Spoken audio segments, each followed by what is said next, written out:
여러분 안녕하십니까? 쩐데리TV의 쩐데리입니다. 구독, 좋아요, 알람 설정까지 부탁드리겠습니다. 주말 잘 보내고 계신지 모르겠습니다. 시장 자체는 지난주 지수는 올랐기 때문에 아마 많은 분들이 막 손실을 보거나 뇌동매매 하셔서 막 고점에 물리시거나 하지만 않으면 테마주 위주로 괜찮은 흐름을 가져가지 않았을까 생각이 좀 되고요. 뭐 코스피나 코스닥, 특히 코스피 같은 경우에는 이제 전고점에 다다랐을 때 인버스를 태워서 혹시라도 이제 추가적인 하락을 예상하시고 인버스 매매하신 분들 같은 경우는 좀 많이 손실이 있으시지 않을까라고 뭐 생각이 좀 됩니다. 그래서 매매를 좀 조심스럽게 해야 될 시점인 것 같습니다. 종목별로 갈 수 있는 종목들, 괜찮은 종목들에는 적절한 수준에서 수익 실현하면서 나머지 물량들은 좀 들고 가는, 뭐 한 30% 수익 실현, 뭐 한 30% 다시 수익 실현, 그 다음에 나머지 30%는 끝까지 한번 들고 가보는 전략이라든지, 어쨌든 뭐 분할 매도로 접근하는 관점, 매수도 분할 매수로 접근하는 관점이 좋지 않을까 이렇게 좀 생각을 해봅니다. 지난주 금요일, 이번 주라고 표현하는 게 맞는지 모르겠습니다만 코스피가 외국인과 기관이 많이 사줬습니다. 코스피가 외국인이 2,400억, 기관이 5,800억 가까이 사주면서 이 3,300포인트를 돌파하는, 그리고 3,316포인트까지 고점을 좀 찍어버리는 긍정적인 흐름이 좀 나왔고요. 코스닥은 반면에 여전히 뭐 전고점에 대한 돌파 시도를 할 거라고는 보이지만 조금 꺾였어요. 그래서 자칫 잘못하면 한번 좀 눌렀다 갈 수도 있는 좀 그런 흐름이 좀 보입니다. 한 1000포인트까지는 다시 한번 지지해주는지 확인하고 갈 수도 있는. 그래서 기관은 또 720억 정도, 외국인 380억 정도 순매수, 각각 순매도를 하다 보니까 조금은 코스피에 비해서는 아쉬운 흐름이었다. 특히 이제 코스닥은 아시겠지만 델타 변이에 대해서 이 효과가 없다. 셀트리온이요, 그 만든 레키로나주가, 그것 때문에 특히 코스닥 시총 상위 1등, 2등이 셀트리온 헬스케어, 셀트리온 제약 아니겠습니까, 그죠? 그렇다 보니까 그런 두 종목의 급락을 좀 만들어내면서 이게 뭐 이 두 개 합이 뭐 한 15% 가까이 빠졌잖아요. 그렇다 보니까 그게 이제 지수에도 영향을 미쳐버리는 그런 좀 상황이 돼버렸습니다. 그래서 좀 안타까울 것 같고, 안타깝게 좀 생각하고요. 셀트리온 관련한 영상은 제가 올려드렸지만 그럼에도 불구하고 뭐 좋은 흐름을 계속 이어가지 않을까라고 저는 조심스럽게 좀 생각을 해봅니다. 여러가지 지표들은 아직 셀트리온 삼형제가 뭐 급격한 하락이라든지 뭐 매도라든지 이런 부분에 있어서 위험한 상황은 아니라고 저는 판단을 하고 있습니다. 자, 오늘 세 종목을 또 말씀을 드리고자 하는데, 우선은 뭐 공시가, 이런 공시가 나왔습니다. SK디스커버리에서 ESG 위원회 인사위원회 신설을 결정했다라고 공시가 좀 나왔는데, 이게 아마 관련된 대부분의 이 회사들, 자회사라고 하면 뭐 케미칼도 그렇고요, 바이오사이언스도 그렇고요, 여러 이 자회사들에도 이 ESG 위원회가 아마 신설이 될 것으로 보입니다. 요즘에 ESG 경영, 그죠? 그 부분이 사회적으로 많이 좀 대두가 되고 있고, 환경, 그죠? 기업의 환경이라든지 사회, 지배구조를 기준으로 해서 소위 말하는 지속 가능한 기업의 어떤 평가를 그 기준으로 하겠다. 그러니까 재무적인 요소가 아니라 재무적인 요소를 빼고 나머지 요소로서 판단하겠다라는 것이죠. 뭐 environment, social governance에서 ESG라고 표현을 하는데, 그래서 뭐 저는 케미칼 요쪽 있잖아요. 케미칼, SK 케미칼은 ESG 경영을 통한 뭔가 또 그 어떤 만들어내는 여러 가지 그 성분들이나 뭐 재료들, 그런 부분들이 친환경으로 좀 만들어진다면 뭐 그런 쪽에 있어서 영향을 많이 줄 수 있을 것이라고 생각을 좀 하고요. 디스커버리와 바이오사이언스도 과연 그런 여러 가지 측면의 ESG에 관련된 활동들을 할 수 있을까? 뭐 한번 지켜봐야 될 부분인 것 같습니다. 디스커버리 공시가 또 뜨고 순차적으로 이렇게 바이오사이언스도 케미칼도 다 떴습니다. 그래서 이렇게 과연 이 디스커버리와 자회사들이 이 ESG 경영이라는 이슈의 화두를 소위 말하는 이런 그 인사위원회라든지 이 부서를 신설하면서 좀 더 적극적으로 할 것이다 라는 것을 좀 천명한 것 같습니다. 우선은요, 이 기사가 뭐 좀 저는 관심이 좀 가더라고요. SK 플라즈마는 그 혈액 제제를 좀 만드는 회사입니다. 디스커버리의 산하에 있고요. 아직 상장이 안 되어 있는 회사죠. 뭐 상장을 할 것이다 안 할 것이다 얘기는 많은데 아마 하지 않을까 싶고, 이 SK 플라즈마가 SK 케미칼이 개발 기술한 혈우병 신약을 파는 직접적으로 개발해서 팔았으면 더 좋겠지만 이 독점 판매 계약을 체결을 했습니다. 그래서 아마 케미칼 쪽에서 만드는 회사 만드는 그 상품 말씀드린 이 혈우병 신약을 판매를 할 것이라고 좀 생각이 되고요. 요런 부분에 있어서 또 이슈가 되고 있는 것 같아요. 국민연금에서 연초에 SK케미칼 과매도에 대한 부분들, 연기금에서 많이 좀 3월까지 팔았던 부분에 대해서 SK케미칼 소액주주분들이 행정심판을 청구했다고 합니다. 이게 22일 기사인데요. 제가 다시 말씀드리는 것은 이런 이슈들도 있다. 현재 이런 이슈들도 있다. 이렇게 좀 말씀을 드리는 거고요. 바이오사이언스 관련해서는 저는 이런 기사가 나오면 어떨까 싶어요. 노바백스가 그죠? 그 백신이 만약에 정말 델타 변이에도 효과가 있다면, 그죠? 델타 변이도 그 백신으로서 충분히 방어할 수 있는 효능이 입증이 된다면 굉장히 뭐랄까요? 이슈화가 되면서 이 바이오사이언스의 그런 어떤 주가에도 굉장히 좀 좋은 영향을 미치지 않을까, 저는 좀 이렇게 보고 있거든요. 그래서 그 부분에 대해서 한번 향후에 어느 정도 노바백스에 대한 백신 출시가 임박해졌을 때 그런 이슈들도 나오는지 한번 지켜봐야 되겠습니다. 아직은 이 세 종목에는 뚜렷한 어떤 긍정적인 호재, 최근에 그런 호재가 좀 보이지는 않아요. 그렇다 보니까 조정 국면에 좀 들어가 있는 상황인 것 같고요.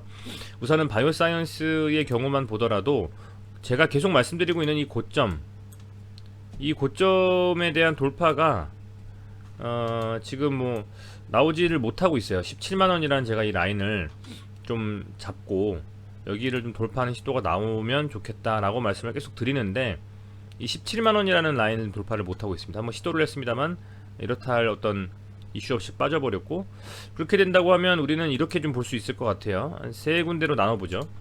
첫 번째는 이 강하게 처음 상장한 이 양봉 캔들의 2분의 1을 나눠서 아래쪽 구간과 위쪽 구간을 나누는 겁니다. 그래서 이 아래쪽 구간에 왔을 때는 만약에 지지만 해준다면 추가적인 상승을 기대해 볼 수 있는 자리들,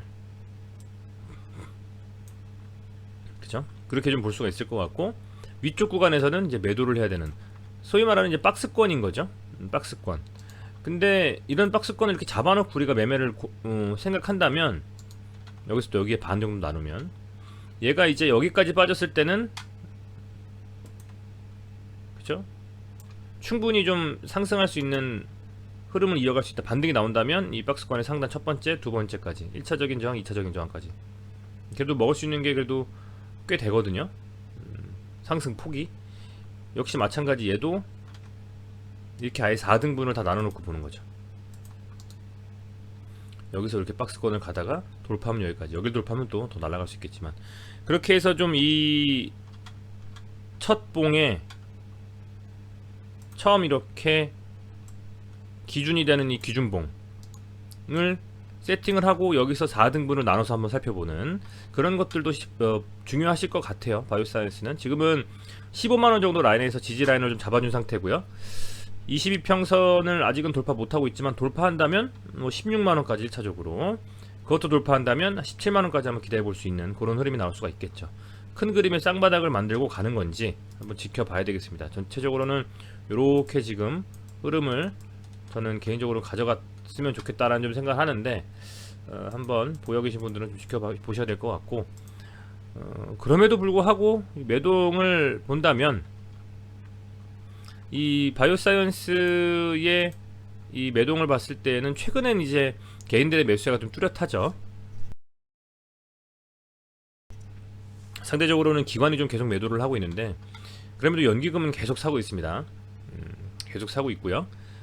기금 뭐 금투라든지 투신 3호에서 많이 팔고 있지만, 언제든지 금융투자나 이런 주체는 또 사면서 입장을 달리할 수가 있는 부분인 거고, 외국인의 이런 매도들은 최근에 이제 금리 인상에 대한 이슈가 뭐 우리나라뿐만 아니라 해외 시장에도 이슈가 좀 되면서 계속적으로 그런 부분들이 좀 이슈가 되는 것 같아요. 그렇다 보니까 이 매도가 좀 나오는 것 같고, 언제든지 저는 개인적으로 금리 인상에 대한 이슈라든지 그런 부분들이 시장에서 충격을 완화할 수 있는 정도의 어느 정도 그 역치만 달성이 좀 된다면 반등이 나올 수 있는 외국인의 그 수급에 있어서요, 나올 수 있는 흐름이 충분히 나올 수 있지 않을까라고 좀 생각은 하고, 다만 한 15만원 정도 라인을 지켜주면서 이 하방으로 끌고 내려가지 않고 여기서 22평선 돌파한 흐름이 좀 나와주면서 다시 상승 추세로 전환하는지를 보셔야 되지 않을까, 이렇게 좀 생각을 합니다.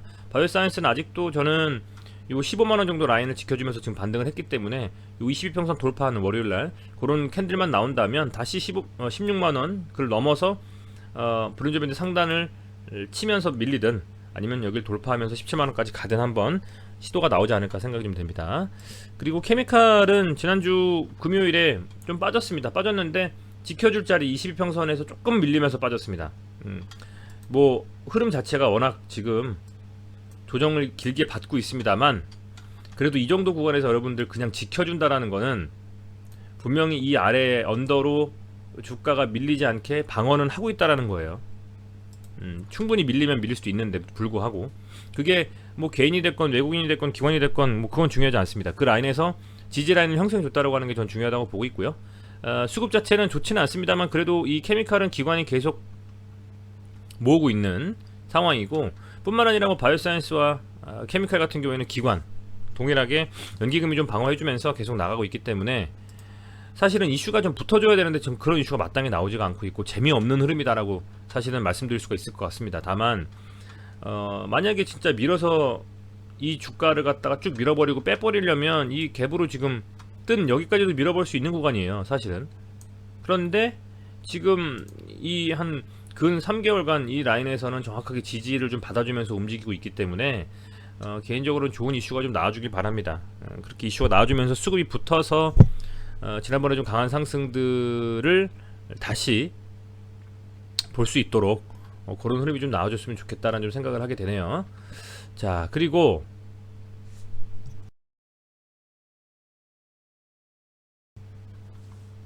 디스커버리도 역시 마찬가지입니다.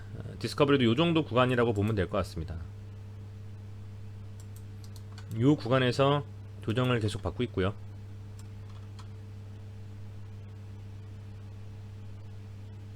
뭐 하루 정도 뭐 몇 프로 올랐다 이게 중요한 것 같지는 않습니다. 이렇게 쌍바닥을 그리면서 예측해 보건대 이렇게 쌍바닥을 좀 그리면서 이런 식으로 가는 좀 완만한 상승의 흐름을 이어가지 않을까. 다만 아직은 역시 뭐 계속 말씀을 드리지만 이슈가 마땅하게 붙어서 움직이고 있지는 않습니다. 그렇기 때문에 흐름 자체는 좀 재미없는 흐름인 것이고요. 그렇다 보니까 이런 재미없는 흐름들이 연속적으로 이어지면서 개인 주주분들 뿐만 아니라 뭐 사모라든지 이런 쪽에서도 많이 좀 매도가 나온다. 그 보면 요런 며칠 조금의 어떤 이런 매도 이런 게 중요한 것 같진 않아요. 지금은 이 종목들은 뭐가 됐건 이슈화가 될 수 있는 재료라든지 그런 부분들이 있어야만 저는 가능하지 않을까, 상승이. 바이오사이언스는 노바백스라는 백신에 대한 이슈가 명확히 좀 자리 잡고 있고요. 케미칼은 아직은 뚜렷하진 않습니다만 바이오사이언스의 상장 이슈로 갔었던 아스트라제네카와 노바백스의 CDMO 체결로 갔었던 그 정도만큼의 어떤 이슈가 나와주고 좀 더 어떤 그 친환경 소재에 대한 어떤 뭐 좋은 소식이라든지 뭐 이런 부분이 나와주지 않는다면 굉장히 좀 어렵지 않을까. 우선 지금 당장에는 조정을 받고 있고 또 하방권에서 정확하게 지지가 되고 있지만 그런 긍정적인 소식과 어떤 예상치 못했던 원래 소식 이슈들로 주가가 움직이지 않습니까? 그러니까 디스커버리, 케미칼, 바이오사이언스가 같이 함께 움직이는 것이 뭐 가능할 수도 있지만 바이오사이언스와 케미칼은 조금 커플링하면서 움직일 수 있지만 디스커버리는 특히 뭐 자회사 중에 여러 좋은 회사들의 좀 긍정적인 소식이 나온다라든지 뭔가 좀 호재가 될 만한 것들이 있어야 저는 갈 수 있지 않을까, 이런 좀 생각이 돼요. 그래서 지금은 좀 아쉬운 흐름이고요. 다만 여기에서 이제 확실히 좀 지지를 좀 받으면서 더 이상의 이 하방에 대한 부담은 없는 것이라고 생각이 됩니다. 그래서 거의 지금 종가 기준으로는 한 81,000원 정도가 종가 기준으로 최고가였던 것 같아요. 이때였습니다. 그래서 이 정도까지의 상승이 나올 수 있는 뭔가 그런 호재, 그런 호재가 좀 필요하고, 그 호재가 과연 어떤 방식으로 나오는지를 좀 지켜보시면 좋을 것 같다. 많은 종목들이 있습니다. 뭐 시젠 같은 것도 정말 밀리다가 하방에서 델타 변이가 갑자기 출현하는 바람에 바닥을 짚고 좀 올라왔거든요. 물론 디스커버리가 어떤 식으로, 또 케미칼과 바이오사이언스가 어떤 식의 흐름을 가져갈지는 아무도 모릅니다만, 그래도 중요한 건 분명히 그런 좋은 호재든 뭐 좀 더 좋은 소식이든 뭔가 나와야만 그거를 바탕으로 움직일 수가 있다라는 점, 그 점은 좀 말씀을 꼭 드리고 싶습니다. 그래서 조금 힘드시겠습니다만, 이 세 종목에 대해서 많이 물려 있으신 분들이라면 지금의 이 라인은 여유 자금으로 하신 분들은 기다리면서 손실을 좀 만회하고 슈팅이 나올 때 팔 자리지, 그냥 손절하시기에는 아쉬운 자리지 않겠느냐. 지금 이 업종 차트, 그러니까 코스피, 코스닥 지수 차트로 봤을 때 코스피와 이렇게 코스닥이 상승에 대한 흐름을 가져가고 있는 상황에서 이 고가에서 뭐 더 갈 수도 있는 거잖아요. 그런 과정에서 사실상 이 케미칼과 디스커버리는 거의 수혜를 못 받았거든요. 그죠? 그렇다면 언젠가 이 지수의 상승과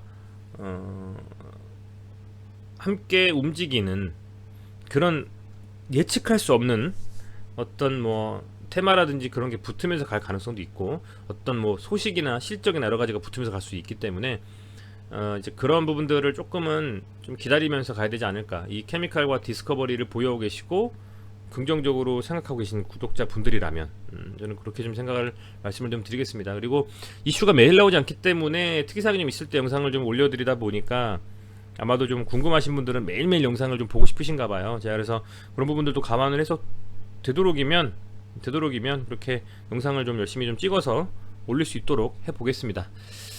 네, 시청해주셔서 감사드리고요. 주말 잘 보내시기를 바라겠고, 다음주 시장에도 이 세 종목 어떻게 흐름을 가져가는지 리뷰하면서 영상을 좀 만들어 보도록 하겠습니다. 다시 한번 시청해주셔서 감사드리고, 주말 푹 쉬시면서 주식 생각을 조금 잊어버리셨으면 좋겠네요. 감사합니다.